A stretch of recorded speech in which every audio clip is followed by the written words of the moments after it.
Bharatiya Janata party शीर्ष नेतृत्व के आह्वान पर जिला अध्यक्ष सतीश लाटिया के निर्देशानुसार भारतीय जनता पार्टी मंडल पखांजूर में आज 6 अप्रैल को भारतीय जनता पार्टी स्थापना दिवस पार्टी झंडा फहराकर मनाया गया है एवं पार्टी के संस्थापकों महान पुरुषों को नमन करते हुए उनके आदेशों पर चल कर पार्टी की कार्य करने उपस्थित कार्यकर्ताओं ने संकल्प लिया है। वहीं शंकर सरकार और असीम राय ने कहा कि 1980 में स्थापित भारतीय जनता पार्टी अपने 42 साल के सफर में कई पड़ाव व मंजिलों को तय कर चुकी है।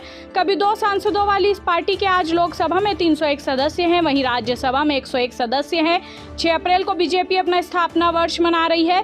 6 अप्रैल 1980 को बीजेपी की स्थापना की गई थी। जनता पार्टी से अलग होकर एक ऐसे दल की नींव रखी गई जो भारतीय राजनीति में हिंदुत्व को राजनीति करने वाली पार्टी के रूप में विख्यात हुई।